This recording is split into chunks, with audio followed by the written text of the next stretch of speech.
Dans cet épisode de Haut pas de tir, on s'entretient avec l'organisateur de la compétition de pigeons d'argile au club Le Pionnier. Tracy Wilson fait exploser les serveurs de Twitter en faisant une description détaillée des procédures judiciaires. Et on regarde les effets de l'impact d'un projectile de AR-15 sur le corps humain, selon les groupes anti-armes. What the?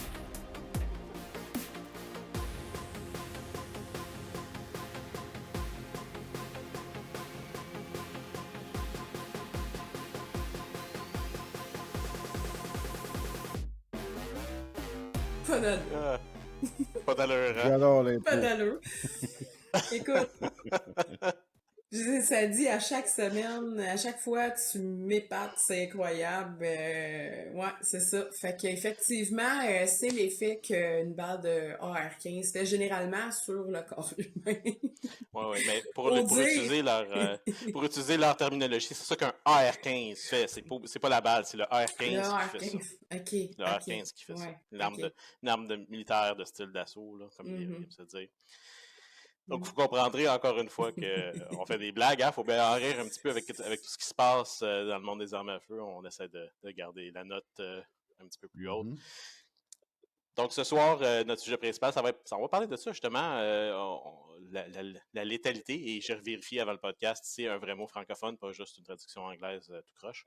La létalité des armes à feu, c'est quoi qui fait qu'une arme à feu elle-même, ou plutôt les différents calibres, la vitesse du projectile, etc., fait en sorte que c'est dangereux pour l'animal qu'on chasse.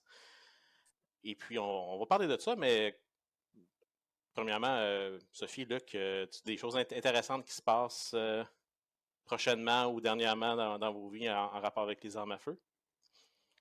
Luc, je te laisse commencer. Il y a toujours quelque chose d'intéressant. Il y a toujours quelque chose à faire. OK?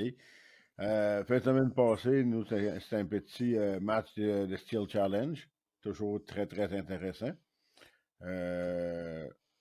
Les Steel Challenge, Que j'ai oublié de que j'ai m'inscrire oublié de en passant, t'inscrire. comme un événement. OK?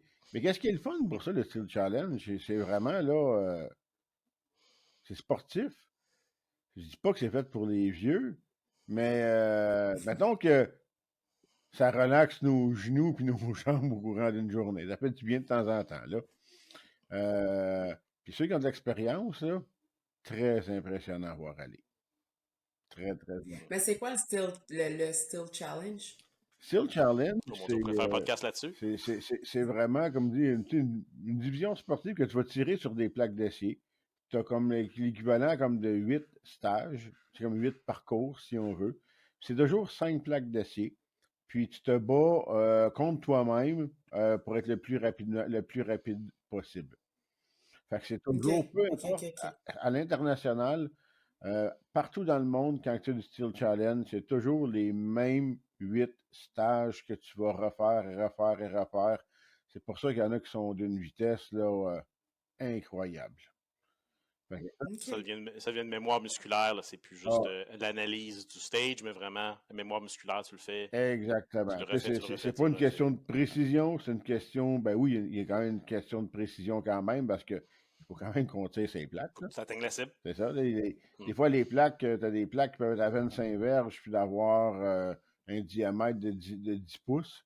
Il faut être capable de le toucher du premier coup.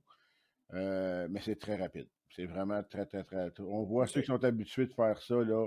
C'est wow, toute beauté.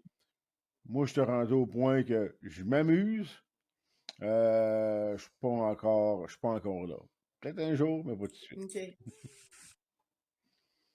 Hey, super. Ben écoute, j'irai voir ça peut-être à un moment donné. Puis c'est où est-ce que tu fais ça? Mais là, on en avait un, c'était les finales au club de tir La Nodière, justement, c'est comme dans La Nodière. On va en avoir, quand j'ai vu un petit peu le calendrier, il y en a au club de tir à Trois-Rivières et il y en a aussi à Granby qui vont vraiment se faire à l'extérieur. Là, OK? Là, nous, c'était comme la partie hivernale 2022-2023 qui se tenait à l'intérieur. Mais là, les matchs intérieurs sont finis. On va commencer les matchs extérieurs. Ça va être Cool. intéressant. Ça va être. Cool. C'est une autre chose, c'est comme complètement différent. Moi, j'adore J'adore les matchs extérieurs. Il fait chaud, mais T'es à l'extérieur. Ouais, c'est ça, t'es à c'est l'extérieur. à l'extérieur. On va dire, c'est un petit peu moins rough pour le nez. Parce que, Ben, l'été, il fait chaud, on boit de la bière, tu sais, fait que si la veille, t'as bu un peu, ben, au moins, tu sais, tu l'élimines, t'es moins culpabilisé, fait que tu peux en boire plus après le match. ah ben, Ouais, pas il pendant, y a, on y a s'entend. rien, Non, pas pendant, après. non, mais il y a rien de meilleur qu'une petite frette après le match. Là, par contre, là, c'est comme ça, c'est wow, c'est merveilleux. Ça passe bien. Les petits sont couchés, les petits sont barrés, clic, Et hein? voilà. Après ça, bon, on se Super. compte nos niaiseries qu'on a faites dans la journée. En parlant de compétition, moi, cette semaine, j'ai parlé avec le directeur de mon club de tir à moi, qui est Balle d'Argent à Sorel. Puis, on organise une compétition de tir à la 22. Donc, soit au télescope, Peepsight, les cibles vont être différentes. Donc, on a fait la publicité par rapport à ça. Vous pouvez aller sur les pages Facebook, là, vous allez retrouver les informations. Donc, c'est 40 $, c'est toute la journée. Il y a plusieurs prix et tout ça.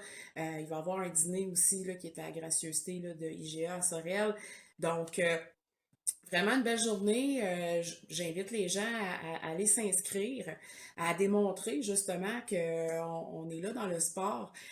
Souvent, on va organiser des événements, tu sais, on a des fois de la difficulté à aller rejoindre les gens, mais là, c'est vraiment une belle journée. Écoutez, là, ça se fait bien, Sorel, qu'on soit de Trois-Rivières, la Rive-Nord, il y a le Traversier, il y a toujours aussi là, l'autoroute 30 pour ceux qui viennent de Montréal, là, mais désolé, c'est vraiment pas la plus belle autoroute au Québec, là. Mais c'est ça. Fait que, on est vraiment quand même bien situé. On a un beau club de tir, donc je vous invite à aller voir ça. Donc, puis cette semaine, bien évidemment, comme un peu tout le monde qui est attaché à la CCFR, comme je le suis, ben j'ai suivi tout ce qui s'est passé là, au niveau là, de l'actualité et de la cour et ainsi de suite, mais on aura le temps d'y revenir. Ouais, c'est ça. Un petit peu moi aussi, là, j'ai pas mal suivi ça. Puis vu que j'ai manqué mon match de Steel Challenge, ben, j'ai fait du reload chez nous. Ça a pas mal été ça. On va garder ça On simple. pourra tirer plus la prochaine fois. C'est ça, exactement. On va garder ça simple pour cette fin de Et semaine-ci. voilà. Donc, je vais le mentionner tout de suite avant que j'oublie. N'oubliez pas de faire un petit like, subscribe. On voit qu'il y a de plus en plus de monde qui nous regarde de petit à petit, des petits subscribers qui s'ajoutent à chaque fois. Donc, merci beaucoup pour les gens qui le font. Ça nous donne vraiment là, un petit coup de pouce à savoir qu'on fait une bonne job. Les commentaires. Je vais essayer de répondre aux commentaires. J'ai fait pour le dernier podcast. Fait que là, s'il y a des commentaires intéressants, je vais voir s'il y a une pertinence à faire une petite réponse. Puis, si jamais il y a quelque chose, là, si vous interpellez Sophie ou Luc directement, ben, Moi, juste en ils profiter. me donneront la réponse, je le mettrai. Tu me disais au club Balle d'Argent, c'était quand la date exactement? C'est au mois d'août. Écoute, je suis pas fine, là. J'ai pas la date sous les yeux, vraiment, C'est pas là. grave, Je voulais je trouverai. lancer Tu ça disais que tu avais comme l'annonce, ça. je vais la mettre à l'écran. Là. Elle est à l'écran, là, OK. là. Bang. Bang, OK. Ben, je Bang, vais en elle est là. profiter en même Mais, temps, c'est comme pour l'annoncer que c'est une primeur, là. C'est une primeur que j'annonce, là. OK? On le sait OK. que le 10 juin, on va en reparler. On a la compétition de pigeons d'argile. OK? Et le 12 août, il va y avoir une petite compétition au Ruisseau Noir. Ça va être Carabine 22. Fait que ça va être annoncé éventuellement. Fait que cet été, gang, shinez vos carabines. Achetez-vous de la balle, parce qu'on va en tirer. C'est pas fini. C'est pas fini. C'est juste le L'été début. ne fait que dégraissez vos commencer. optiques. Ouais, dégraissez vos optiques.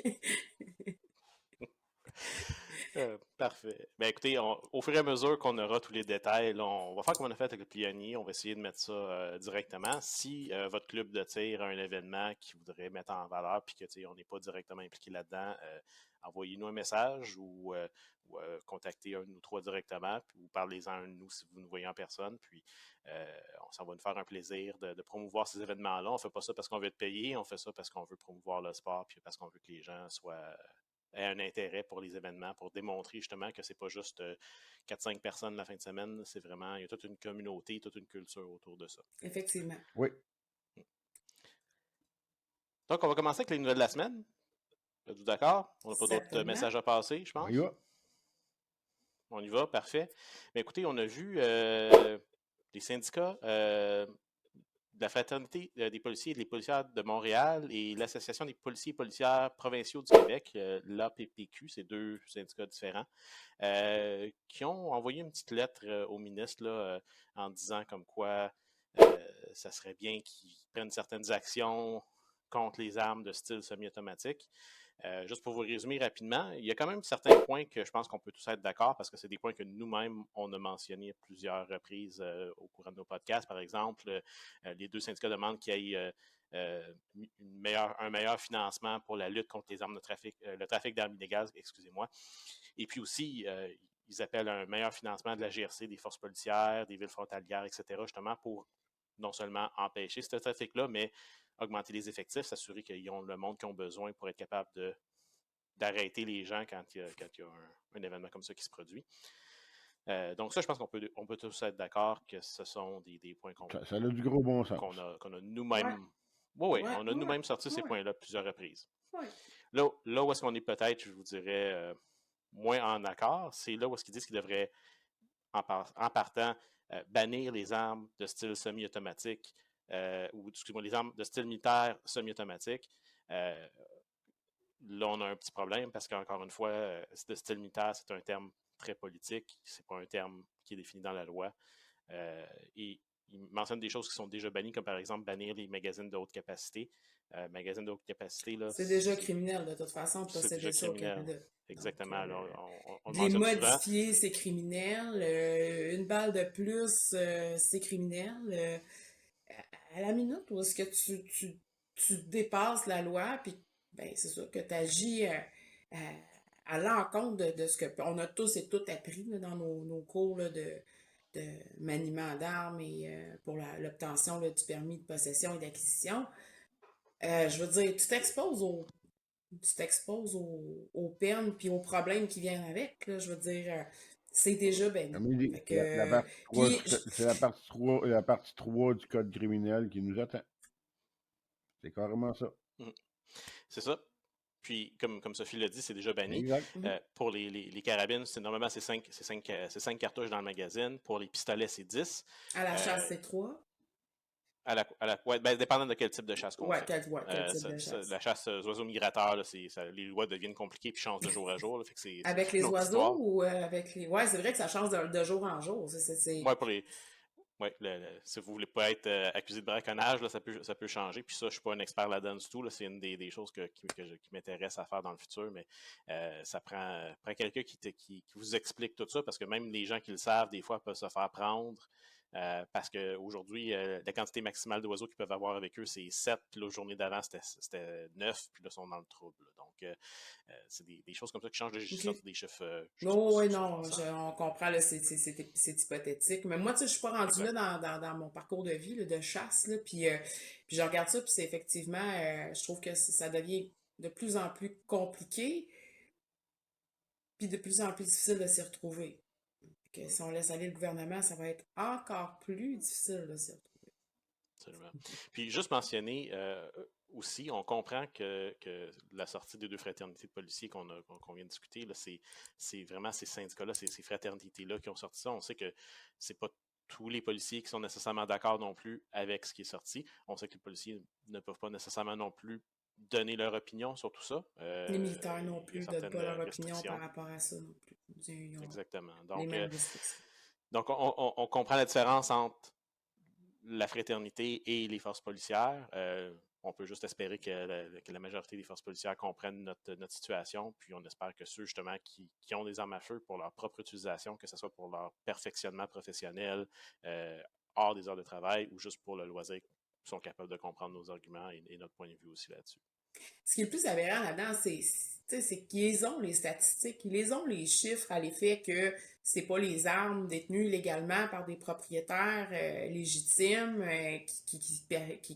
qui sont saisies lors des enquêtes, comme exemple Centaure. Non, c'est des armes illégales, c'est des ghost guns, c'est des impressions 3D, c'est à ça qu'il faut s'attaquer, premièrement. Je veux dire, depuis le ban de mai 2020 sur les armes de style militaire, d'assaut, de je sais pas trop quoi, là. Appelle ça comme tu veux. Appelle ça comme tu veux, c'est ça, exact. Appelle ça comme tu veux. C'est arrivé de quoi? Je veux dire, Pas plus il y a un, qu'avant. il y a un petit coco qui fait dodo ici, là, puis je veux dire, il sort pas de sa chambre pour faire le party, là. Il est bien tranquille, puis je le laisse juste pas prendre la poussière, là. Il Ceux y a qui juste eu les disent, armes illégales qui sont sorties. ouais, c'est ça. Ceux Pas qui ceux qui ont été disent, ah, permis. moi, il prend poussière. Comment ça, il prend poussière? Moi, il est là, il bouge pas, mais il prend certainement pas la poussière. Ouais. Référence à l'épisode précédent sur la maintenance Précédente d'une sur la technologie d'armes à maintenance. feu.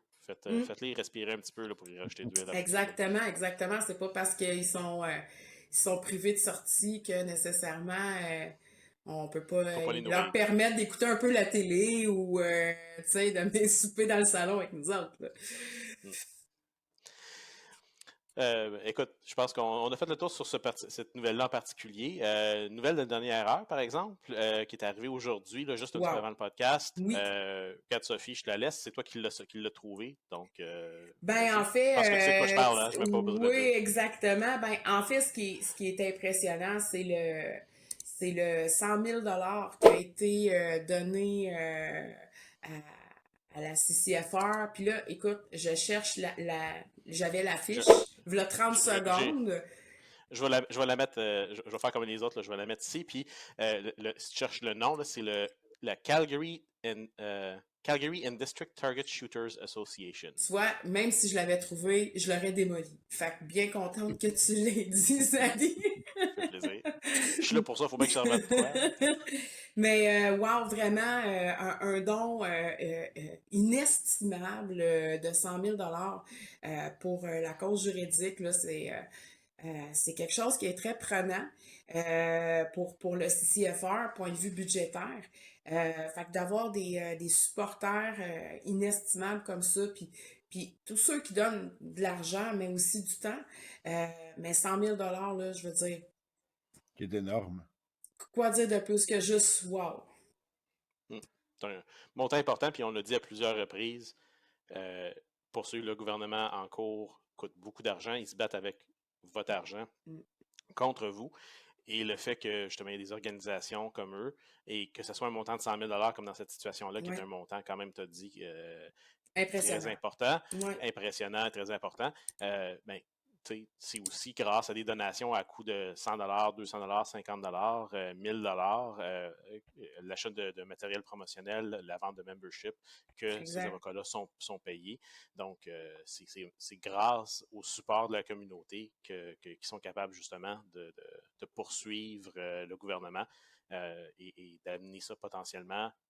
On se garde les droits croisés jusqu'à peut-être une certaine victoire de notre côté, que ce soit une victoire partielle ou complète, peu importe, pour que justement on puisse ressortir, comme tu disais tantôt, nos petits cocos du coffre qui prennent la poussière. Fait que je vais la renommer, mais je vais tellement me forcer que je vais pas le scraper. C'est la Calgary District Target Shooters Association. Je suis pas sûre. Ah, parfait. Etc. Merci beaucoup à tout le monde qui nous encourage, qui encourage la CFR, qui encourage là, les organisations qui militent pour vos droits, vos propriétés, vos privilèges, appelez ça comme vous voulez. C'est vraiment important qu'on ait une communauté en arrière de nous qui supporte comme ça. Là, ça permet de continuer d'avancer puis de foncer aussi, parce qu'on voit qu'on le fait pas pour rien. Parfait.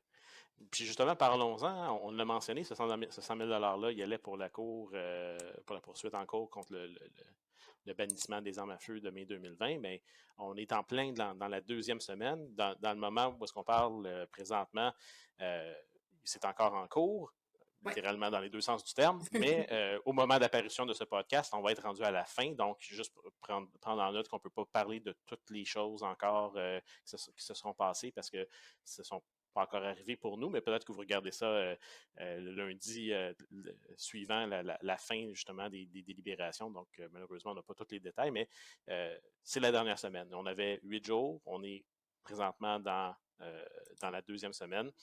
Et on n'est pas obligé de passer au travers de tout parce qu'il y a beaucoup de choses, mais encore une fois... Ouais.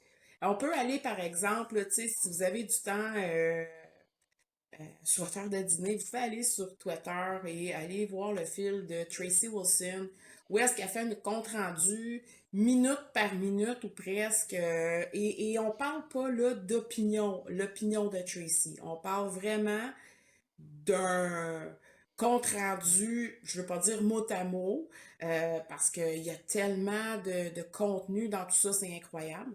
Mais tu sais, elle va chercher les grandes lignes, vraiment, ça donne vraiment le ton. Moi, il y a une journée la semaine dernière où est-ce que j'ai pas été en mesure de suivre, euh, tu sais, en écoute. Euh, puis je dirais que c'est quasiment mieux d'aller le lire parce que elle va vraiment chercher les points importants, fait que t'as pas à te taper tout le batatlan. Fait qu'allez voir sur Puis, Twitter là, le fil de Tracy, même que c'est aimer le lien sur sa page Facebook pour ceux là, qui sont pas très Twitter. On n'a pas besoin d'avoir un compte sur Twitter pour accéder à ces informations-là, pour aller lire le fil.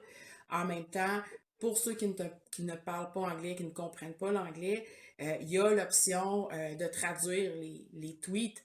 C'est du Google Translate là, quand même. Là. Faut pas espérer que ça soit exactement, mais ça donne quand même une très, très, très bonne idée de ce qui s'est passé. Donc, la semaine dernière, c'était la représentation du CCFR, des avocats de Wolverine Supply et ainsi de suite, là, les 6 petites Odell causes. Engineering, puis Exact.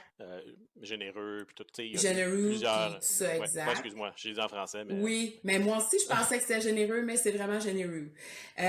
Puis là, cette semaine, ben, c'est sûr, c'est un petit peu plus boring, là, parce que c'est les avocats du gouvernement, puis, ben, c'est pas Mais là, boring, mais ça, ça crunch. ouais, Ça ça crunch un crunch. peu. Ça crunch. Mais justement, on peut peut-être en parler rapidement. Je peux peut-être faire un petit compte rendu. Comme tu disais, la semaine passée, c'était vraiment les avocats de la CCFR des 6 respondents, qu'on va dire, si je ne me trompe pas du terme. Peut-être que je me trompe. Oui. Mais dans le fond, c'était les arguments en notre faveur, si on veut. Ils ont fait leur présentation.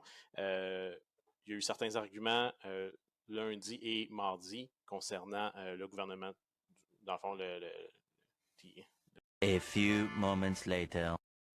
Mais dans le fond, c'est les avocats de la couronne qui faisaient les représentations pour leur point de vue, leurs arguments, leur dossier, si on veut. Et là, on est rendu au point de la semaine où est-ce que là, c'est un petit peu la réponse à ces arguments-là de part et d'autre. Il va y avoir les délibérations à la fin, là, donc les closing arguments, comme ils disent en anglais. Peut-être juste pour donner un petit peu d'informations aux gens sans aller trop loin, parce que comme on vient de le mentionner, comme Sophie disait, Tracy elle a vraiment mis beaucoup, beaucoup d'informations. Mais en gros, on a parlé, ou pas on, mais des gens ont parlé de part et d'autre. Ils ont parlé de leurs experts et comment est-ce que les experts de l'autre côté ne devaient pas être écoutés ou n'étaient pas valables. À noter, par exemple, que le gouvernement du Canada, les avocats du gouvernement n'ont pas contre-interrogé les experts que la CCFR et les autres ont mis devant. Donc, il n'y a pas eu de contre-interrogation. Et là, je ne parle pas pendant justement ces représentations-là, mais avant, parce que dans le fond, il y avait toutes ces interviews-là avant, puis après ça, ils discutaient du résultat. Donc, le gouvernement du Canada a décidé de ne pas faire d'interview avec les experts de la CCFR, par exemple, comparativement aux avocats de la CCFR et des autres, qu'eux ont décidé de confronter les gens comme Murray Smith ou les gens qui ont amené des recherches anti-armes, si on veut. J'ai oublié le nom de la personne qui venait de l'Australie, là, mais pour contredire, si on veut, leur expertise. Et jusqu'à un certain point, même par moment, faire reculer ces experts-là devant leur propre point de vue en disant que finalement, vous avez raison dans ce que vous dites. Donc ça, c'est quand même, je pense, un point important, le fait que certains experts n'ont pas été interviewés. Autre point important, ils n'ont pas déposé en preuve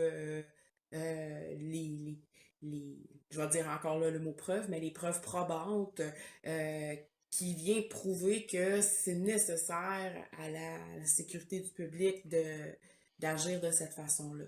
Puis de déposer là, ces décrets-là et ainsi de suite. Puis que, tu sais, ils ont juste décidé comme ça du jour au lendemain de qu'est-ce qui est raisonnable pour un citoyen de posséder, et ce, même si on avait les reconnaissances déjà gouvernementales, là, dans le sens qu'on a les permis, c'est quand même eux qui nous ont donné que ce soit les formations ou les permis, les accréditations, les enregistrements, peu importe. Fait Mais là, c'est ça. Fait que ils n'ont pas déposé rien d'important, on Ben, va dire Mais ça comme ça. dans le fond, le point important de la preuve, vas-y, Luc. c'est pas le fameux document qui était supposément comme trop secret et trop... Oui. Puis que finalement, ben, Justement, ça t'a demandé que d'après moi, il n'existe même pas, ce document-là. Là. Ils n'ont pas eu le temps de le fabriquer Ben, encore. justement, c'est.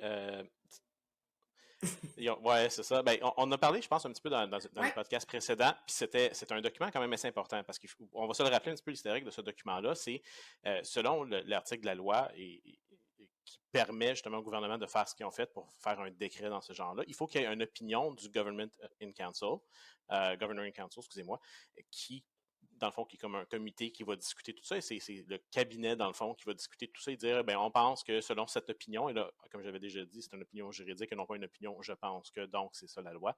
C'est vraiment une opinion. Ils vont émettre un document qui va dire, voici la justification pourquoi que notre opinion dit que, et là, c'est important, que les armes à feu ne sont pas utilisables ou suitable en anglais, là, plutôt, là, mais qui ne sont pas Raisonnablement. raisonnable à l'usage. Et ça a été changé la terminologie, c'est pour ça que je ne veux pas m'accrocher. Là. Mais en gros, c'est ils émettent une opinion en disant comme quoi que ces armes à feu-là ne sont pas raisonnables pour la chasse ou pour le tir sportif, selon leur opinion.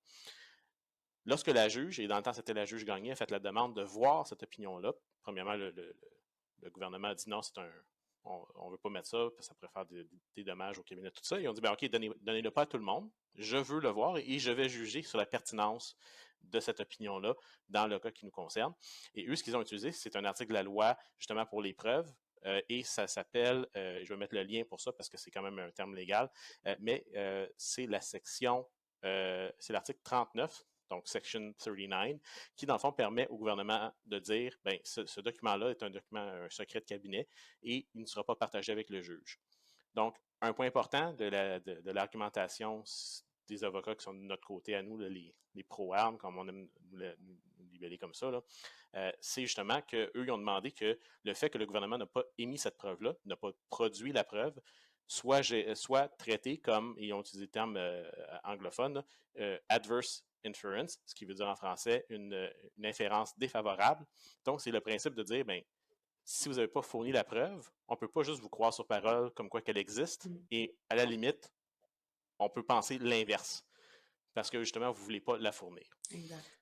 En absence de preuve, il n'y a pas de preuve qui dit. Donc, c'est comme si je disais, comme si le gouvernement disait, ben, on l'accuse, lui, d'avoir tué quelqu'un, mais faites-nous confiance.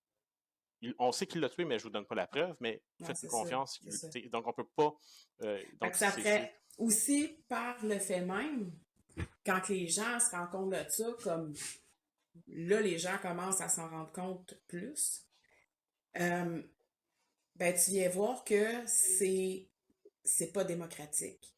Ça fait perdre confiance en notre démocratie, puis ça fait perdre confiance aussi en notre système de justice. Pourquoi je serais pénalisée, moi, pour l'opinion de quelqu'un qui connaît fort probablement pas le domaine? Pourquoi je serais pénalisée, moi, pour ceux qui commettent des crimes? Puis je reviens tout le temps avec la Moses de même exemple, mais ça n'a rien à dire que je vais vous enlever votre permis de conduire parce que votre voisin a pété à ballon.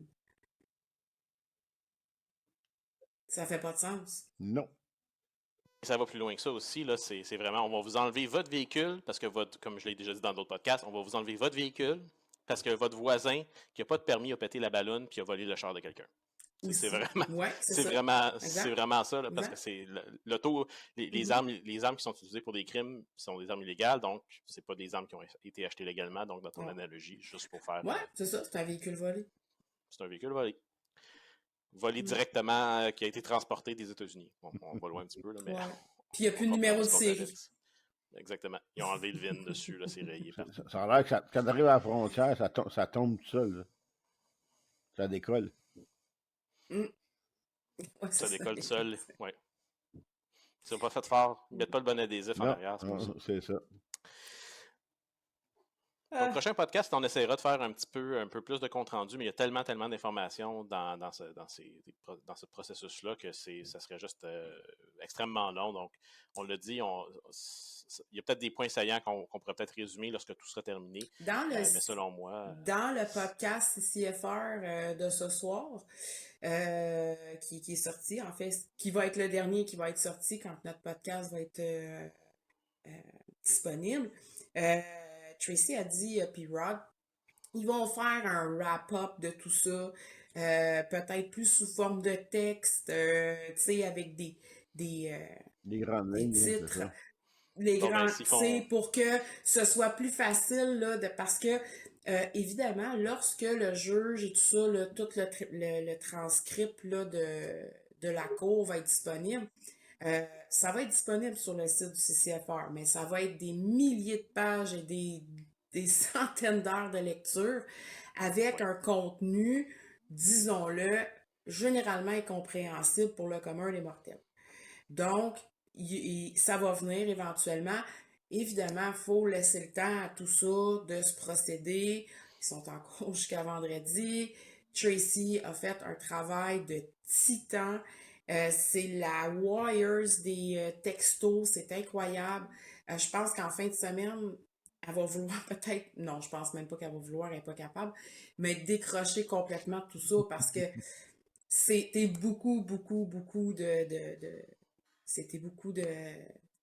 tweets qu'elle a fait. Fait que ça va être probablement tout sur le site du CCFR dans les semaines à venir.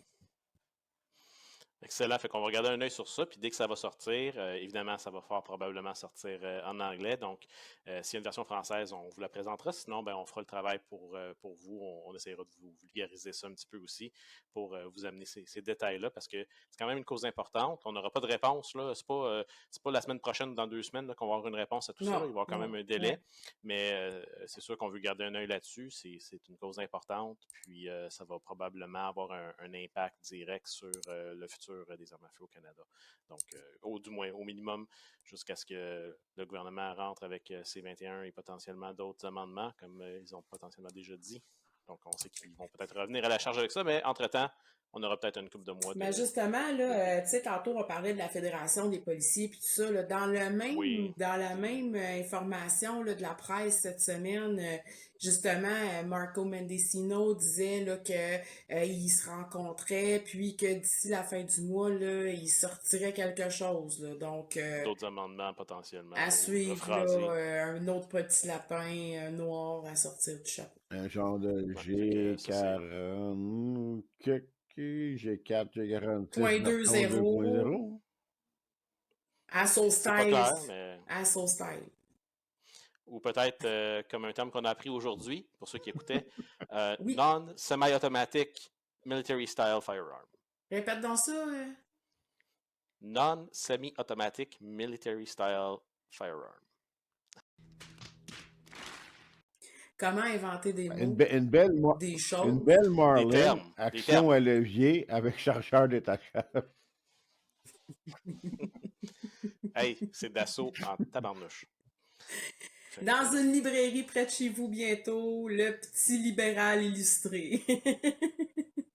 Du dictionnaire libéral illustré. Ouais, dictionnaire libéral illustré, que ça n'a pas d'allure. On n'a pas fini d'en voir avec eux autres. Oh que non. Exact.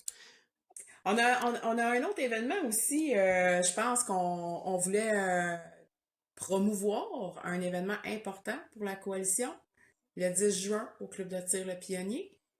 Oui, justement, on a une petite interview avec l'organisateur de cet événement-là. Donc, on va couper à ça. On va revenir tout de suite après avec notre sujet principal. Donc, on vous laisse regarder ça, puis on vous revient.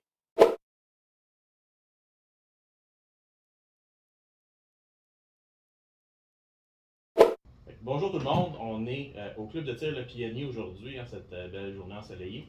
Puis on est ici pour parler avec un des organisateurs de l'événement de la journée du 10 juin.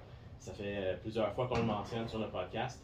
Et puis aujourd'hui, on a décidé de faire une petite interview avec un des organisateurs principaux de l'événement pour qu'il puisse nous donner plus d'informations directement du club de tir. Sur place, on fait ça pour vous autres encore une fois. Donc, je suis ici avec Pat. Salut la gang. Salut. Puis avec évidemment Luc. Et voilà, comme d'habitude. Salut la gang. Salut tout le monde. Et puis, je pense que ça va devenir un cliché. Je pense qu'il y a quelqu'un qui va laisser dans les commentaires le salut tout le monde. J'ai dit tout le temps ça. Et voilà. À un moment donné, regarde, c'est comme ça se propage. Exactement. Ben, écoute, Pat, on va se lancer tout de suite là-dedans. On ne veut pas étirer ça trop. Parle-nous un petit peu du club de tir Le Pionnier avant de commencer de l'événement. Pourquoi Le Pionnier? Pourquoi est-ce qu'ils ont décidé de faire un événement? C'est quoi l'attrait de faire un événement comme ça le 10 juin? OK, ben moi, je suis agent de terrain de CCFR, puis moi, je suis beaucoup impliqué au niveau du club de tir Le Pionnier, c'est mon club de tir principal. Puis moi, ben, je suis beaucoup attaché à cette PSC, puis les propriétaires, c'est des amis personnels. Fait que je leur ai lancé l'idée pour faire une levée de fonds pour le CCFR. Puis on m'a répondu oui, tout de suite en partant. Moi, j'ai jamais organisé ça, fait que ça a été gros quand on m'a dit oui.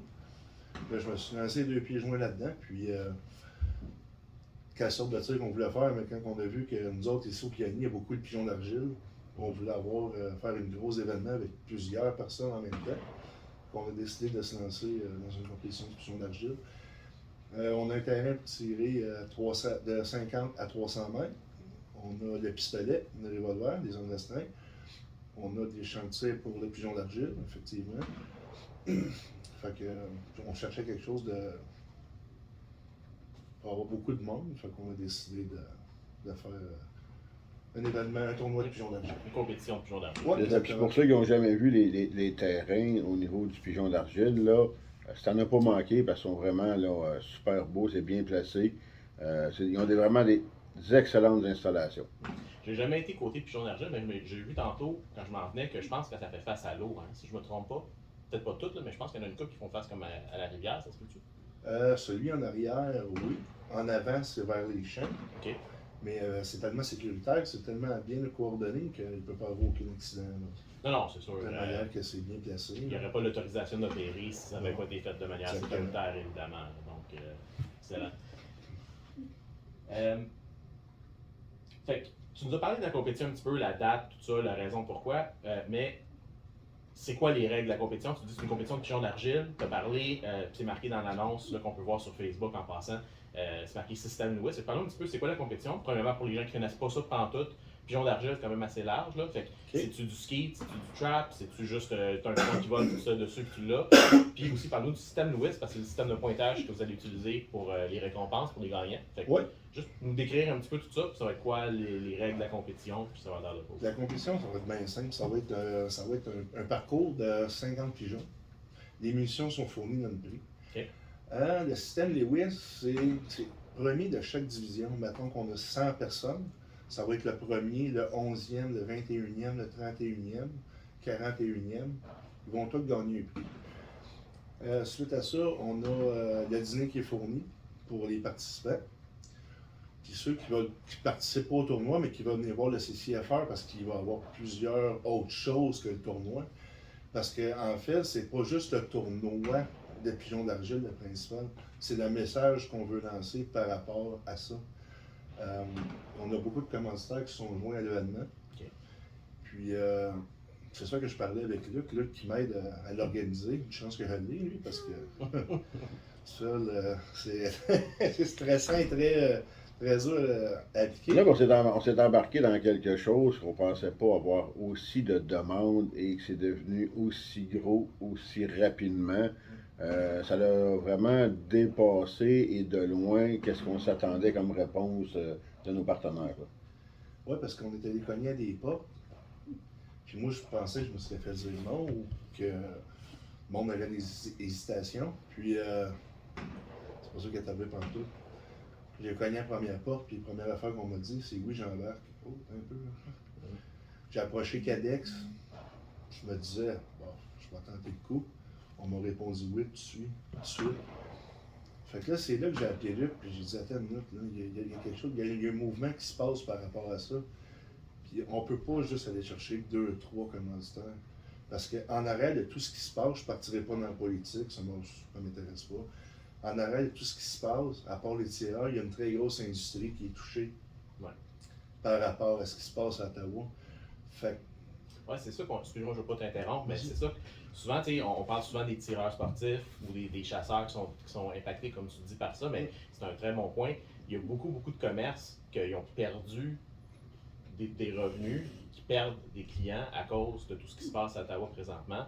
Fait que c'est pas juste un impact sur ce que nous autres on peut pratiquer comme sport, mais sur aussi la communauté qui est alentour de ça, puis tous les effets économiques, les retombées économiques qui en détournent aussi. Là. Oui, parce que dans nos commanditaires, on n'a pas juste. On a, je vais prendre le temps de les nommer s'il faut, je les ai avec moi ici. Ah oui, vas-y, écoute, c'est déjà une super belle idée qui ont fait ça. Je m'excuse, je suis prêt à mon écran. On a Pro Nature Terrebonne, un beau magasin de chasse et pêche. On a un fournisseur Big Rock Sport. On a la ferme Monette qui est avec nous. On a même des clubs de tir, le club de tir à Saint-Pierre. J'ai le Ruisseau Noir, le Pionnier. On a Canadian Tower, Joliette, Beretta, Benelli. On a Gunsmith Canada, une belle armurerie sur rue Michelin, à Laval, excusez. On a les tireurs dynamiques, qui est l'équipe de tir de Luc. On a North Silva, on a Cadex, on a l'OTPQ. On a Sniper Québec, qui est de Mario Style. J'ai des produits Sam Hunting. J'ai même un comptable, Jordan Mador, qui est un tireur sportif, qui a voulu faire partie de l'événement. Fait que moi, quand je regarde tous mes 22 commanditaires, là, j'ai la FDCP, ACP, chasse et pêche. Quand je regarde tous mes commanditaires, c'est une infime partie de l'industrie qui est avec nous. J'aurais pu en avoir plus, mais là, à un moment donné. Quand on a tout ce monde-là, ça devient compliqué, hein? Je voudrais faire un événement de 2 jours. C'est ça. Puis quand j'ai appelé Luc, qu'on a vu que ça prenait des proportions comme ça, ben Luc me dit, Pat, il dit, je pense qu'on y va all-in. Puis moi, je suis pas avocat, je peux pas m'introduire dans la politique. Moi, je suis simplement un agent de terrain qui donne du temps. Que tu sois, pour ma passion, que tu sois un chasseur, un tireur sportif, pour moi, tu es la même personne que tu détiens un PPA. Fait que si moi, tu détiens un PPA, moi, mon but premier est d'aider ma communauté. Fait en aidant ma communauté, en faisant un événement où le monde va s'amuser, on récolte des fonds pour le fonds juridique du CCFR. Puis en même temps, avec notre bannière, on veut démontrer que c'est pas juste les tireurs qui sont impactés, c'est une industrie au complet qui est touchée. Effectivement. C'est un bon point. Tu as parlé des commanditaires. Ces commanditaires-là viennent pour évidemment donner un coup de pouce à l'événement. À quoi qu'on peut s'attendre? Est-ce que c'est des commandites juste pour financer l'événement? Est-ce qu'il y a des prix de présence? Est-ce que tu veux rentrer jusqu'à quel point? C'est quoi les prix de présence? Des petits scoops des fois? Je peux vous donner quelques scoops, mais je ne vous donnerai pas les prix de présence parce que moi, de la manière que je vous parle, j'ai Luc qui va vous le confirmer, les prix de présence ont pris une ampleur démesurée. Je vous confirme que tous les commanditaires sont importants, les uns comme les autres. J'en ai pas un préféré plus que l'autre. Pour moi, ça me fait un immense plaisir de les avoir avec moi. Moi, que tu me donnes un porte-clés ou une formation, tu vas avoir la même visibilité pour tout le monde. Oui. Sauf qu'il y en a qui ont certains domaines, fait que je peux lancer un scoop. Sniper Québec, on a une formation gratuite d'une fin de semaine complète avec Marie-Augustine. J'en dis pas plus. L'armurerie Gunsmith Canada à Laval, très belle armurerie. Souvent, moi j'en parle à Gunsmith, il devrait mettre une station café ou juste tu peux aller prendre un café là, le matin. Les gars sont tellement cool quand tu rentres. Je suis allé les voir personnellement, puis moi je m'attendais pas à avoir énormément de. Tu sais, je me disais, je vais avoir des petites commandites. Ben, ils vont me donner des formations complètes, comment nettoyer une carabine. Je vais avoir 15 formations. Fait, ça, c'est un avant-goût de ce que je peux vous donner, c'est ce qui est déjà rentré. Tu sais, il y a d'autres prix qui rentrent encore, sauf que je ne peux pas m'avancer parce que je ne veux pas aller plus loin, mais j'en ai déjà dit assez. Il va y avoir, je ne sais pas si on peut le dire. Bon, on peut le dire. Oui. Ah, ouais. Il va y avoir, une carabine et un fusil. J'en dis pas plus. Mais il n'y aura pas juste les prix pour les participants. Il va y avoir un prix spécial, puis ça, on a de la permission d'en parler. On va en parler, je pense, aujourd'hui. Je te laisse en parler, Luc, si tu veux. C'est toi qui as eu l'idée hier avec.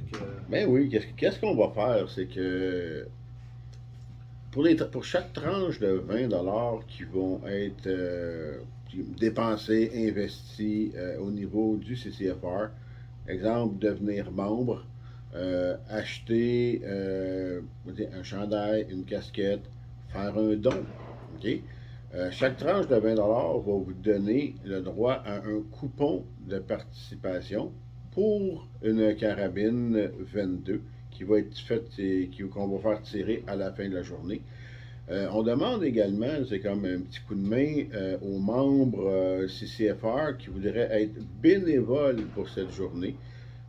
On va avoir des agents de terrain, mais la journée va tellement être immense que ça nous prend un petit coup de main. Okay? Et tous ceux qui vont venir nous donner un petit coup de main, premièrement, il faut être membre du CCFR pour pouvoir donner un coup de main. Ceux qui vont être membres vont avoir le dîner inclus et vont avoir le droit à un coupon de participation pour le tirage de la carabine à la fin de journée en plus. Ça, ben, c'est une petite primeur parce que personne ne l'a annoncé, personne ne le sait. On vous le dit maintenant. Donc, Luc, tu as parlé des bénévoles, en fait plutôt des membres de la CCFR qui voudraient venir donner un coup de main comme bénévole, sans être agent de terrain nécessairement de la CCFR pour l'événement. Comment est-ce qu'ils peuvent s'inscrire ou comment est-ce qu'ils t'envoient un courriel? Ils envoient un courriel à... La façon la plus facile de me rejoindre, c'est vraiment par courriel. Il y en a ceux qui me connaissent sur Facebook, il n'y a pas de problème, ils peuvent m'envoyer un petit messenger. Sinon, la façon universelle, luc.lépine@ccfr.ca. On envoie un petit courriel nous expliquant, ben, on veut être bénévole pour la journée. Puis à partir de là, ben, on va rentrer en communication, puis on va se parler. Puis je pense qu'il y avait un post sur Facebook aussi où est-ce qu'on avait fait la demande justement d'avoir des bénévoles additionnels. Exactement. Est-ce que les gens peuvent répondre là, puis il y a quelqu'un qui va les... Oui, si jamais quelqu'un répond, quoi que ce soit, il n'y a pas un problème. Les posts ont été faits sur les pages officielles du CCFR, CCDAF et la division du Québec également, donc, sur les deux endroits. Vous n'avez aucune raison là, de dire que vous n'avez pas été capable de rejoindre personne pour on est là, on est à votre écoute, on vous attend. Ouais. Excellent.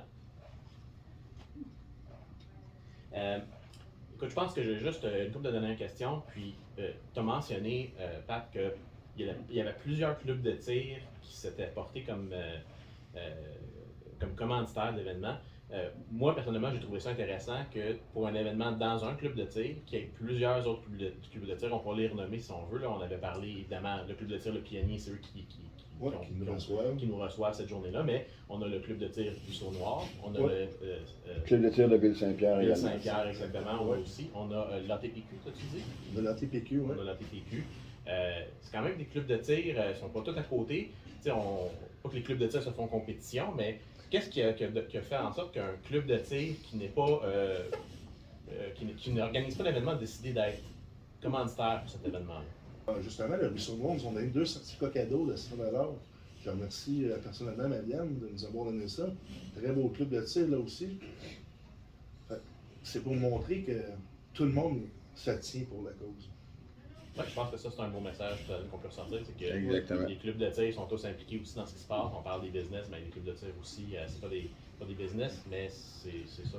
Ils existent pour nous. Là. Si nous, on n'est plus là, les autres existent plus non plus. Si moi, je veux tirer, mais il faut que je tire dans un club de tir parce que c'est sécuritaire. Ouais. Mais s'il n'y en a plus, je ne pourrai plus exercer mon tirer. Exactement. Excellent. Écoute, ça, c'était pas mal ma dernière question. Je ne sais pas si tu veux lire, faire une liste des commanditaires, tout le monde, juste pour que tout le monde soit nommé, pour qu'il y ait tout le monde, puis après ça. J'avais quelque chose pour finir. Je voudrais remercier Luc Pisali. Parce que moi, c'est pas Patrice qui travaille tout seul sur cet événement-là. C'est Luc Pisali. Sally s'occupe des publications. C'est lui qui a fait la bannière. Luc, il gère mes 400 appels par jour. Parce que moi, je suis stressé, c'est la première fois que j'organise quelque chose d'aussi gros. Fait que je pense que j'ai le support de Luc. Luc m'a aidé vraiment beaucoup.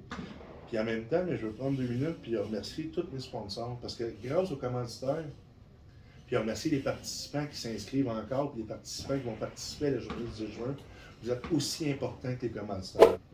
Fait que je voudrais remercier Pro Nature Terrebonne, Big Rock Sport, Club de tir de Saint-Pierre, les produits de la ferme Monette, Canadian Tower Joliette, Vortex, ACP, Chasse et Pêche, la FEDCP, Beretta, Benelli, Gunsmith Canada, Dan Chasse, les produits Samonting, le Ruisseau Noir, l'ATPTQ, le Club de tir Le Pionnier, Sniper Québec, Cadex, les tireurs dynamiques, Note Silva, et pour finir, Jordan Comptabilité Jordan Madar. Grâce à eux, on est capable d'avoir des beaux cadeaux à vous donner. Puis grâce à eux, on va pouvoir lancer notre message qu'il y a une grosse industrie qui est impactée de par ce qui se passe à Ottawa. Puis même, il me dit quelque chose, là, que peut-être qu'on n'est pas au courant, là. On fait une levée de fonds CCFR, là, mais de source sûre, là, le CCFR va participer également au prix de présence et il va vous offrir 6 belles casquettes avec les logos du CCFR. Ça va faire partie des prix également, que oui, c'est une levée de fonds, mais vous allez avoir des petits cadeaux du CCFR également. Effectivement, puis il y a un point aussi, on a mentionné qu'on avait besoin de membres de CCFR, tout ça, il va y avoir un kiosque de la CCFR sur place. Fait que ceux qui ne gagneront pas pourront acheter un petit peu de merch. On est supposé en avoir, il nous en reste là, du show de Québec. Donc, on a eu l'autorisation de vendre pour la journée du 10. Donc, comme on a dit, chaque tranche de 20$ que vous utilisez, que ce soit pour l'achat de matériel, que ce soit pour l'achat d'un membership, ou que ce soit une donation, vous pouvez faire des dons directement sur place aussi. Pas besoin d'être en argent, vous pouvez amener votre petite carte, on est équipé pour tout ça. Fait que chaque don, chaque tranche de 20$, ça va être une participation pour le prix. Exemple, on devient membre, on s'achète une casquette, on vient d'avoir 3 coupons de participation pour le tirage de la carabine à la fin de la journée. Donc, c'est arrondi, j'imagine, au 20$. Au 20$, toujours le plus haut, c'est ça. Exact. Faut qu'on dépasse la tranche de 20$.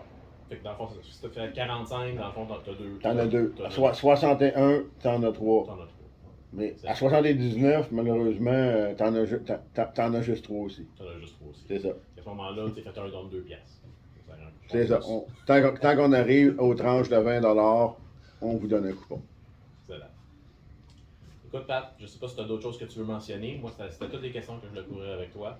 Si tu as des choses que tu veux lancer, des petits derniers messages, des remerciements, commentaires, etc., vas-y, tu as la parole. Juste continuer à dire merci Luc, merci Sally, parce que organiser ça tout seul, j'aurais jamais été capable. Ça a pris une ampleur démesurée qu'on n'aurait pas cru, même Luc n'en revenait pas. Je vous ai nommé les prix, c'est parce que les prix sont déjà rentrés, mais il y a encore des affaires. Il y a des très gros prix qui s'en viennent. On va peut-être même avoir des surprises en plus supplémentaires de ce temps-là. Là. On ne sait jamais. Là. Puis je vous lance une primeur, dépêchez-vous parce que il reste pas grand place. Mais merci beaucoup, puis merci de votre implication. On va être là le 10 juin. Fait que si vous voulez venir nous voir en personne, venir nous jaser, on va être disponible. Peut-être être occupé un peu, mais on va être là quand même. Excellent. Merci à toi aussi, Pat, pour avoir eu l'idée et avoir organisé tout ça aussi. Je sais que tu donnes beaucoup de crédit à moi et à Luc, mais c'est quand même, ça vient de ton initiative. Fait que merci d'avoir lancé ça. C'est une super belle idée. Ça va faire une super belle activité pour cet été. Puis, avec tout ce qui se passe, je pense que c'est une bonne chose de sortir un petit peu de nos sous-sols et d'aller pratiquer le sport pour lequel on se bat aussi fort depuis 3 ans. Et en attendant, qu'est-ce qu'on fait? Ben, on va se pratiquer, on va tirer, on a du fun, puis on se prépare le 10 juin. Bon, bienvenue. On est de retour. On rit pour rien. Parce que pendant que vous écoutez la vidéo, vous autres, nous autres, on peut continuer de jaser. Bon, pas tout le temps sérieux ce qu'on se dit. Exactement. Posez-vous pas de questions. La barre était pas haute. Là, on va avoir une primeur à annoncer aussi pour le 10 juin. Là. Ben là, elle va déjà être dit. Elle va déjà être je ne dit. sais pas si ça va être dit ou pas, là, mais on manque de monde. Ça fait juste écho de la grandeur de cet événement-là, de l'envergure de l'événement. Le pire là-dedans, c'est que c'est ça. C'est comment qu'on dit ça, l'élève a dépassé le maître, ou je sais pas comment qu'on peut imager la chose, là, mais... Les yeux plus grands que la panse, peut-être. Oui, les yeux plus grands que la panse. Mais non, dans le fond, ouais. Mais le beau côté de ça, là, c'est une primeur que j'essaie, là, c'est qu'il va y avoir un cadeau surprise qu'ils vont faire tirer à la fin de la journée. Et quand le décompte va être complet, ça se pourrait qu'il y en ait un deuxième cadeau surprise qu'ils vont faire tirer. Et ça va valoir la peine. Du jamais vu. Fait que je pense qu'encore une fois, gang, vous comprenez le message. Hein? Si vous voulez avoir du fun cet été, suivez-nous. Exactement. Le fun au Québec, là, cet été, c'était avec la gang du CCFR. Donc, on va aller avec notre sujet principal. On va laisser ça là parce qu'on en a parlé quand même pas mal. Mais notre sujet principal, la létalité des armes à feu. J'ai pensé amener ce sujet-là parce qu'on voit souvent, tant par les groupes anti-armes à feu que par les gens qui prônent justement les différents bans, comme le décret de mai 2020 qui a banni plusieurs types d'armes à feu, comme ceux qui veulent mettre C-21 en place, qui veulent rajouter les amendements G4, G46, qui utilisent des termes comme non-semi-automatic, military style firearms, comme on a dit Je vais tantôt. prendre une gorgée de café, là, tu m'as coupé ça sec. Donc, il y a beaucoup de gens qui disent que justement les armes de style d'assaut, les armes de style militaire, c'est des armes excessivement dangereuses. Et on a vu plusieurs vidéos ou plusieurs articles de nouvelles parler justement de la létalité des armes comme le AR-15. Évidemment, on parle souvent dans ces articles-là de la vitesse à laquelle elle peut décharger les munitions. On parle souvent et principalement aussi de l'effet de la cartouche, ou pas de la cartouche, mais plutôt du boulet sur le corps humain. Comment est-ce que c'est beaucoup plus dangereux, ça va plus vite qu'une arme de poing, ça fait beaucoup plus de dommages, etc. Mais c'est souvent des arguments réductifs. On va dire, par exemple, on va parler justement de la vitesse au lieu de parler du calibre, on va parler de l'arme au lieu de la cartouche. Donc, on va dire que l'AR-15 est dangereux, mais on s'entend qu'un AR-15, il y a plusieurs calibres qui peuvent aller dans un AR-15. Il y a plusieurs types de boulets qui peuvent être mis Moi, je au suis bout pas de cette super cartouche-là. bonne, Sally. Moi, je suis pas super bonne avec ces affaires-là. Puis, tu sais, je pense que les gens le savent, là, ma force, là, c'est plus l'actualité, puis la mission, puis tout ce qui se passe en justice. Là, je suis pas une calée là, d'armes à feu comme vous deux. Mais si je dis à quelqu'un une 7 mm de chasse versus un AR-15, dis-moi donc lequel est le plus fort. Pour moi, là, si je dis j'ai une réponse à donner, je vais dire la 7 mm. Ben, c'est un petit peu l'argument qu'on disait, je pense qu'on l'avait dit dans un podcast précédent, tu vas pas à la chasse au petit gibier avec ta 30-06, puis tu vas pas à la chasse à l'orignal avec ta 22 long rifle. D'où le pourquoi d'avoir plusieurs types d'armes à feu, pas juste une seule, mais donc d'où d'avoir plusieurs armes à feu, parce que justement le calibre a un impact, et là j'ai utilisé deux calibres complètement à deux extrémités complètement du spectre, parce que justement le calibre a un impact, pas juste dans le terme pour la chasse, mais aussi il y a littéralement un impact. Et cet impact-là va dépendre de la vitesse du projectile, comme je disais.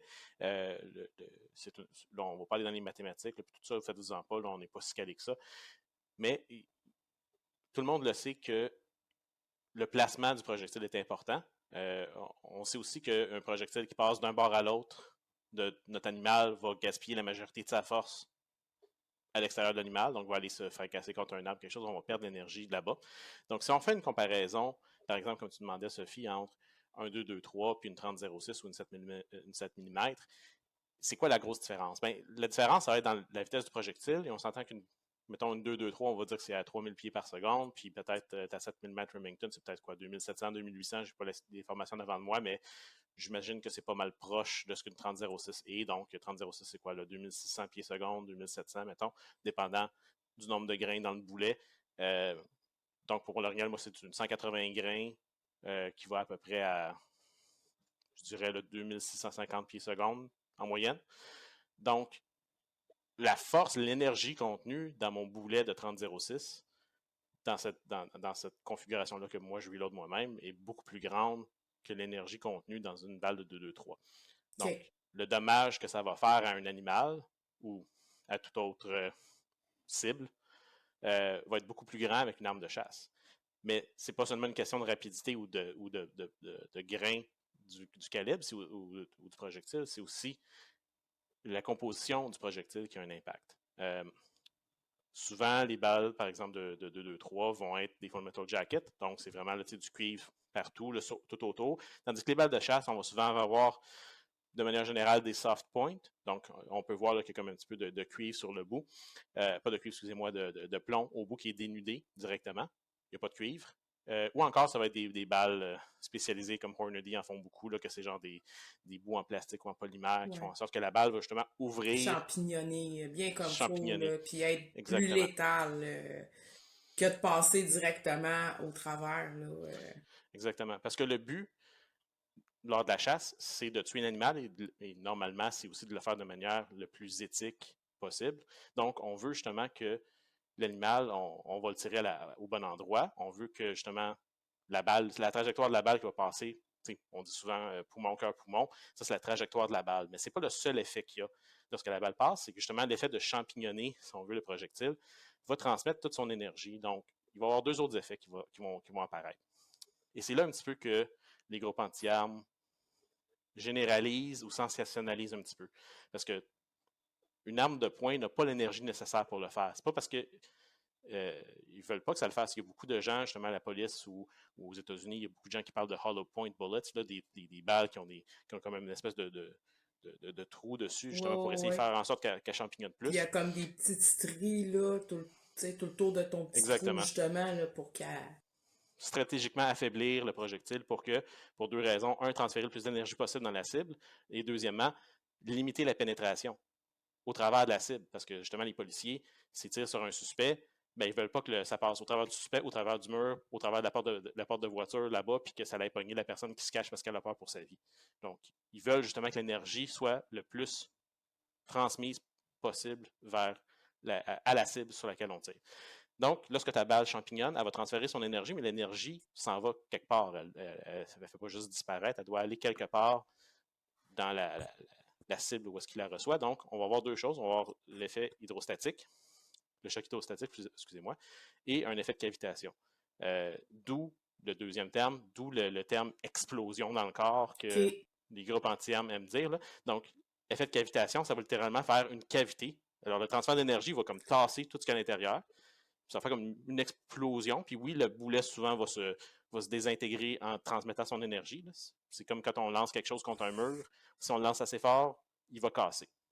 Donc, même principe. Donc, ça va faire une cavité, si on veut, qui va endommager les organes autour. Souvent, je ne sais pas si tu avais vu ça à la chasse, Sophie, mais ton chevreuil, il y avait probablement une section où tu avais tiré que la viande n'était pas utilisable à cause de ça. Moi, j'étais déçue de mon tir à chasse, mais ça sera un autre sujet. Je l'ai tellement bien tiré que j'ai même pas pu manger le cœur. Ah là, j'étais vraiment triste. Mais oui, ton histoire, souvent, poumon, cœur, poumon, là. Mais oui, effectivement, j'ai quasiment une moitié de poumon qui était tout désagrégé, là, puis ouais, puis ça, c'est parce que l'énergie du projectile a été transférée à cette section-là de l'animal quand la balle a passé. Donc, c'est pour ça qu'on souvent, si on dit si tu le tires dans la fesse, tu fais pas ça parce que tu vas gaspiller ta viande. Parce que c'est pas juste le trou. Ça va te détruire vraiment, là, ça va endommager la viande. Dans le fond, ce qui arrive, c'est que ça brise tous les vaisseaux sanguins, tout ça, puis ça va coaguler. Et là, tu te ramasses pas avec de la belle viande, tu te ramasses avec des caillots de sang, puis tout ça. Là. Donc, c'est un effet qui apparaît à cause que la balle a une certaine vélocité, une certaine vitesse, et à cause que la balle transfère son énergie dans la cible sur laquelle qu'il l'a reçue, dans le fond. Le choc hydrostatique, c'est une autre chose, mais c'est un petit peu dans le même principe. C'est que l'énergie est transférée, puis on est fait avec 70% d'eau, donc nos organes ne se compressent pas. Hein? C'est le principe d'un frein dans une auto. Tu pèses sur ton frein, il y a quelque chose quelque part qui bouge. Mais c'est le même principe. S'il y a une onde de choc dans ton corps, il faut que l'onde de choc, elle va juste continuer. C'est pour ça que tu ne te pitches pas dans l'eau s'il y a une grenade à côté de toi. Tu fais juste te coucher à terre, tu as plus de chances de survie que si tu étais dans l'eau, parce que justement, l'onde de choc dans l'eau va aller beaucoup plus loin. Et ton corps n'est pas fait pour résister à ça. Donc, le choc hydrostatique, souvent, ce qui va arriver, c'est que ça va être un J'espère juste pas avoir à me cacher d'une grenade, là, quand même. Hein? Je pense pas. On n'est pas rendu là encore dans les rues de Montréal. Mais ton choc hydrostatique, dans le fond, ce qu'il va faire, c'est qu'il va endommager les autres organes et notamment, et souvent, c'est ce que les gens vont souvent utiliser comme définition de choc hydrostatique, c'est endommager le cerveau. Pour justement faire une perte de conscience. Souvent, quand il y a un choc hydrostatique, l'animal souvent va tomber, paf, direct sur place. Que ce soit pour avoir fait du dommage excessif à un organe comme le cœur ou les autres organes comme ça, ou justement le cerveau perd de conscience. Donc, il n'est pas encore mort, il est juste perdu conscience sur le coup à cause du choc. Il va tomber sur place et là, à cause que tu l'as tiré dans le cœur, peu importe, il va mourir quelques minutes plus tard à cause de ça. Donc, 3 effets vraiment différents quand on parle d'un projectile d'arme à feu. Mais, là, excusez-moi, là, j'ai fait un gros monologue, là, mais on peut voir là, juste avec ça que c'est beaucoup plus compliqué que juste de dire j'ai un projectile qui va à 1200 pieds secondes, 900 pieds secondes pour une arme de poing. contre un AR-15 qui va à 2900, 3000, 3100 pieds secondes. Et encore une fois, comparativement à une arme de chasse, un calibre de chasse, qui lui va à la même vitesse qu'un AR-15 ou presque, et qui a un projectile beaucoup plus lourd et qui est fait spécifiquement pour maximiser ces effets-là. Ça en vient à dire que de toute façon, là, peu importe le calibre, peu importe. Ce qui est attaqué, c'est le fait que ce soit un arme qui est semi-automatique, de ce que je comprends. Et c'est une arme noire qui ressemble à une arme d'un militaire. Parce que prends cette même arme-là, mets-la dans une crosse de bois, avec une belle petite sling de chasse, de Sam Hunting, pour pas le plugger. C'est quand même une arme pour une arme de chasse, puis elle passerait sous le radar. Le problème, on est sur la base de l'esthétisme. On est sur de l'émotionnel. On n'est pas sur vraiment le fonctionnement et tout ça. On peut tirer le plus de balles possible en le moins de temps possible. C'est ce qu'on entend de la bouche de Trudeau. J'en connais, là, qui peuvent tirer quasiment aussi vite avec une bolt action qu'une semi-automatique. Ça se joue à deux mains, là. Je suis capable de faire le même mouvement avec un chargeur. Je peux mettre un chargeur de 25 coups si je veux, là. Je veux dire, rendu là, je suis légal, là, mettons, là. Mais ça va tirer. Puis ça va même moins avoir la probabilité de s'enrayer qu'une semi-automatique. Peut-être pas un R15, là, des R15 qui traînent ça dans la boîte, puis ça marche pareil, là. Mais j'avais mon Luc qui rit, tu sais, il est là. Ouais. Fait que, mais c'est ça, pareil. Fait que, dans le fond, on est vraiment... On n'est pas dans l'expertise dans tout ça. C'est Non, pas des choix qui sont rationnels, c'est pas des choix qui sont basés sur une expertise vraiment réelle et tangible. Puis, d'une arme à l'autre, d'une balle à l'autre, d'un boulet à l'autre, d'une charge à l'autre, on n'a pas le même résultat. Ben, c'est parce que je vais revenir à quelque chose que tu as mentionné parce que c'est important. Tu as mentionné que si tu prenais la même arme, mais tu la mettais dans une belle crosse en bois, tout ça, que là, ça n'aurait pas le même impact en termes de perception de ce que l'arme est faite.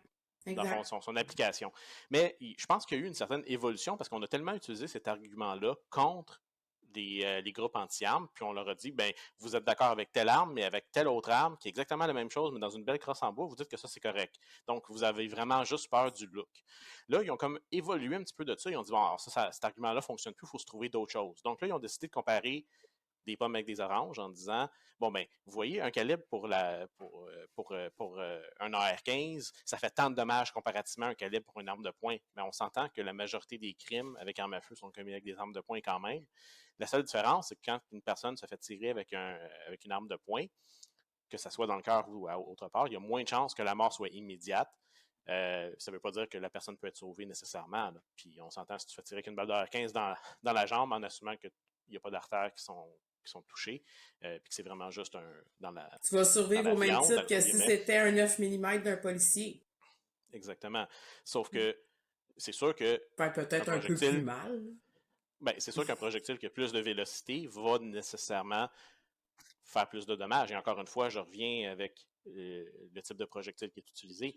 Si on prend un projectile qui a un steel core, excusez-moi, je cherche le terme en français, là, mais un cœur en acier, ben, le cœur d'acier souvent va continuer lui complètement directement. C'est pénétrant. Puis, ouais, lui, il champignonnera pas. Exactement. Donc, comparativement, justement, comme je disais tantôt, une soft point, ben, c'est comme on disait tantôt, ça va champignonner, ou du moins, ça va essayer de le faire. Est-ce que la balle peut continuer à passer au travers? Oui.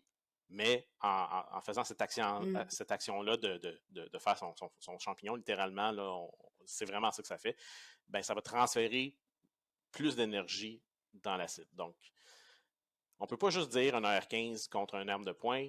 C'est un AR-15, puis là même, on n'a pas parlé, mais il y a aussi la longueur du canon qui rentre en compte aussi. Là, un canon de 10 pouces, un canon de 16 pouces, un canon de 18 pouces, de 20 pouces, ça va avoir une incidence aussi sur la rapidité du projectile et donc une incidence sur l'effet sur la cible.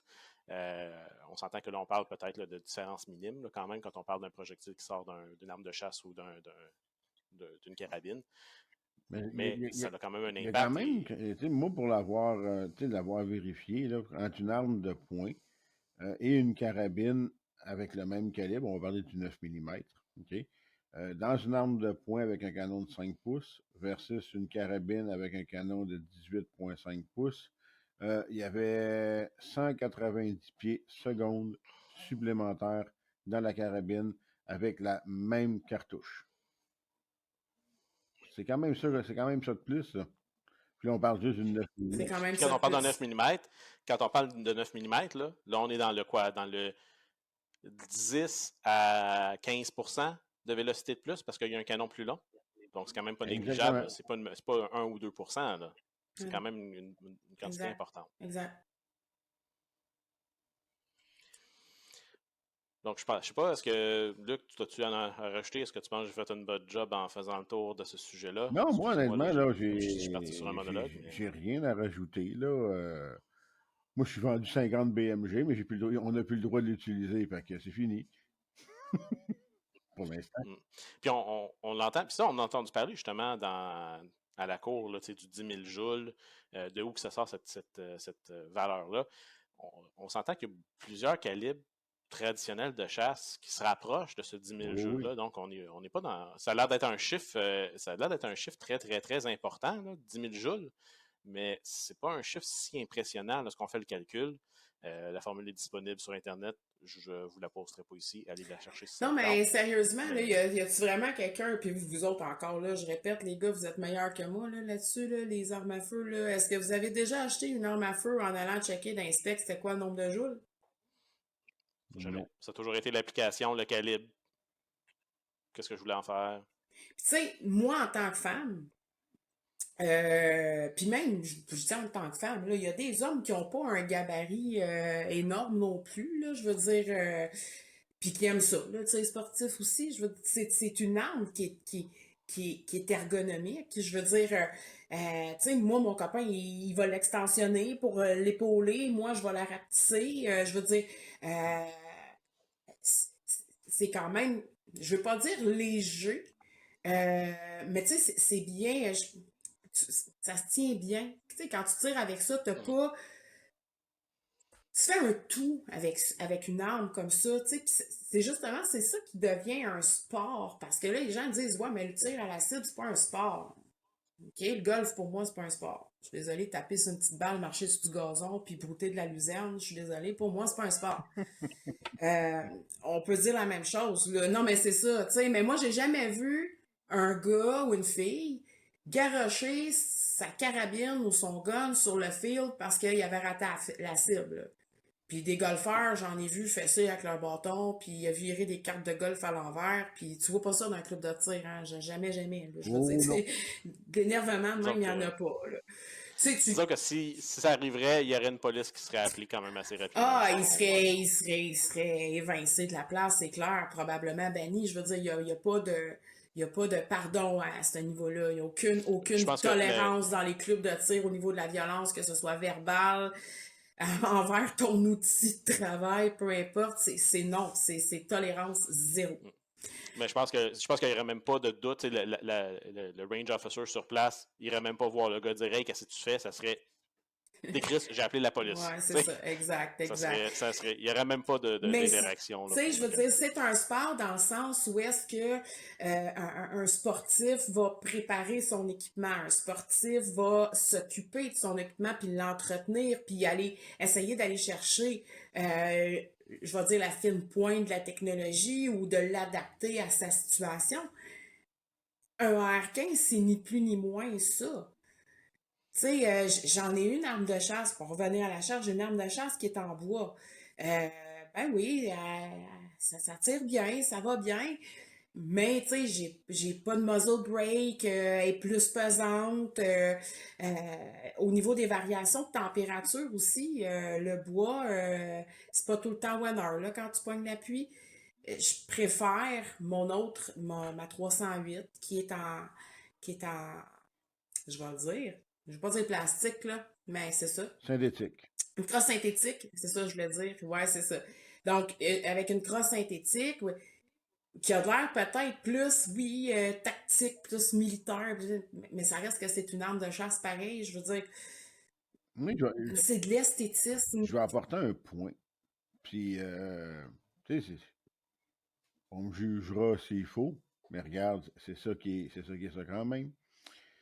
Quand je faisais des initiations de tir avec les AR-15, OK? Bizarrement, savez-vous c'est qui tripait le plus avec les AR-15? Les kids. Les femmes. Les enfants. Les kids? Les enfants. Parce que tu as le droit d'amener des enfants de moins de... Quand on dit des enfants, là, on parle plus de 12 ans, là, OK? Et moins de 18, Ouais. OK? C'est sûr que c'est pas tous les clubs de tir qui permettent, c'est comme aux jeunes de venir dans les clubs de tir. Par contre, moi, comme je vous ai dit, du monde de 14-15 ans, quand tu leur faisais essayer des armes pour justement, au niveau de, tu leur montrais c'était quoi, puis ils voulaient apprendre, savoir c'est quoi. L'arme qu'ils ont toujours aimé le plus tirer de la journée, c'était toujours le AR-15. C'est une arme légère, le fun, pas de recul. Puis pour faire des trous dans le papier, ils adoraient ça.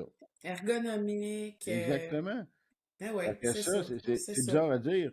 Mais tu sais, C'est ça. tout le monde aimait ça, mais comme les jeunes, c'était vraiment qu'est-ce qu'ils adoraient. Parfait exemple, mon garçon. Mon garçon est dans une chaise roulante. Puis tu peux pas y mettre n'importe quoi dans les mecs quand on va au club de tir. Ça, là, c'était son arme de prédilection. Il adorait tirer avec ça. Puis là, c'est comme, on y mettrait comme la version courte avec un canon de 7,5 pouces. Puis il tirait avec ça. Il y avait du fun, C'était complètement fou. Parce que justement, une carabine pleine grandeur, c'est trop pesant pour lui. Une arme de poing, ben justement, le canon il était un petit peu trop court pour lui. Ça, c'était le juste milieu. C'était parfait, modulable. Et il adorait ça, comme la majorité des jeunes qui l'ont essayé. Depuis 2020, ben, on n'en fait plus. Tu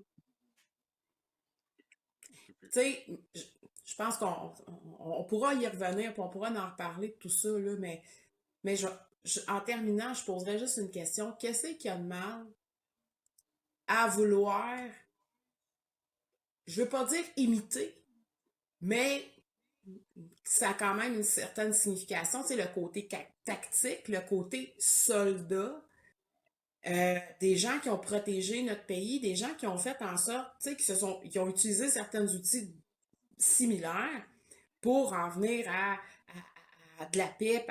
Qu'est-ce qu'il y a de mal à pratiquer ce sport-là en toute sécurité, avec un état mental normal, là, je veux dire, sachant très bien qu'on n'est pas dangereux?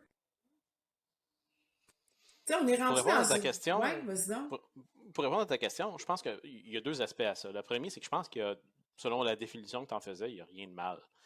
La deuxième chose, par exemple, c'est que je pense qu'il n'y a personne, ou du moins très peu de gens, qui vont dans ces genres de sports-là en se disant je veux être un militaire, je veux faire comme si j'étais militaire, je veux m'entraîner pour du militaire. Non, Non. En tout cas, je peux pas parler pour tout le monde, mais pour moi, ça a été, oui, c'est le fun d'aller au club de tir et de tirer sur une cible statique qui bouge pas, mais il y a quoi après? Qu'est-ce qui fait que là, je suis rendu bon à tirer sur ma feuille, mais qu'est-ce qui rajouterait un niveau de difficulté pour que je puisse élever mon tir d'un autre cran, pour rajouter une complexité, pour dire, ben là, c'est plus juste la précision, mais c'est aussi l'analyse que tu fais de ce que tu vois qui fait en sorte que là, c'est là que ça va faire un bon stage ou un mauvais stage.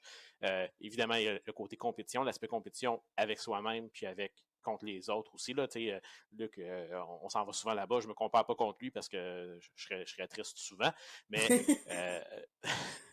mais il y a quand même, à un certain niveau, je regarde ce que Luc fait ou je regarde ce que les autres font, puis dis, ben regarde, si je change ma propre performance pour essayer d'aller chercher ce qu'eux font de bon, ben je suis peut-être capable justement moi-même d'élever mon jeu comme ça. Donc, je pense que la réflexion que la majorité des gens qui font de la compétition font, c'est plus à ce niveau-là que de dire... Bon, fait que tu vois.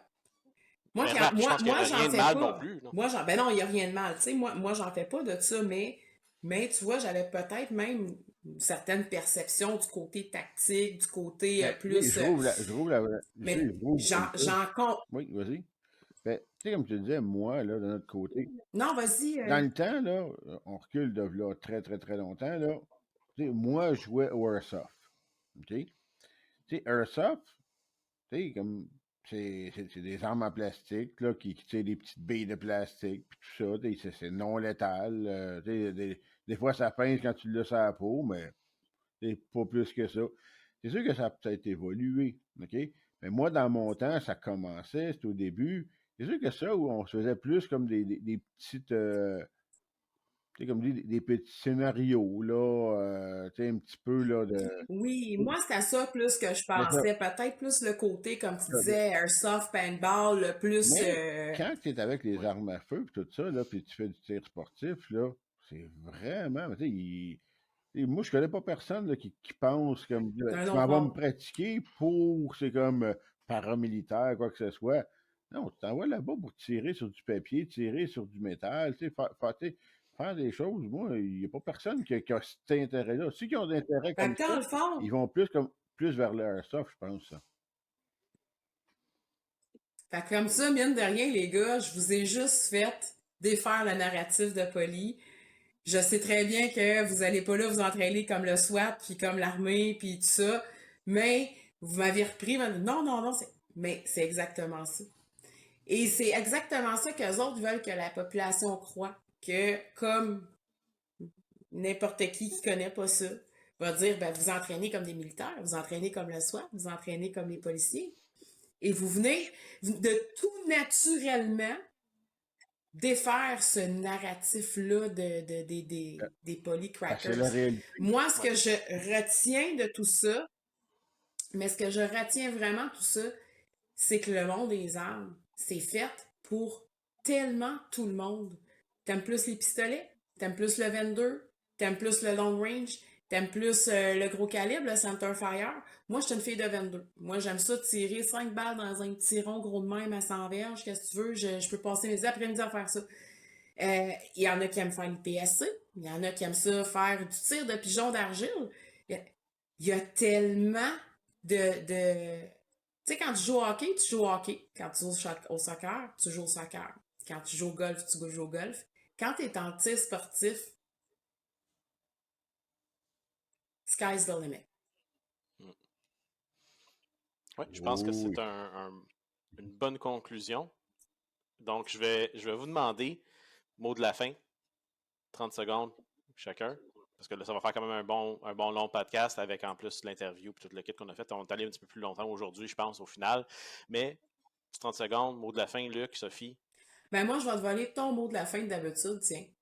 Partagez, gang. Venez nous poser des questions. Faites valoir, là, en fait, votre point de vue. Encouragez les coalitions comme la CCFR, CSSC, NFA, peu importe votre allégeance. Il n'y a pas de bonne, il n'y a pas de mauvaise réponse. Euh, tout ce qu'on veut, c'est s'en aller dans le même chemin. Fait que un petit like, un petit subscribe, un petit partage, un petit mot, lâchez pas, gang, pour nous montrer que vous êtes derrière nous. On sait que c'est pas un monde facile, puis des fois, il y a des choses qui sont frustrantes. Mais lâchez pas, puis nous autres, on est en arrière de vous autres. On va dire comme Rod a dit, tant qu'il va rester des pierres à retourner, on va être là. Effectivement. Excellent. Luc, petit mot de la Un petit fin. mot de la fin, on va faire ça très très court. En même temps, comme les mêmes choses. Si vous aimez ça, partagez-le. OK?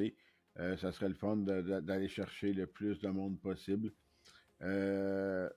Puis, c'est au pas de tir.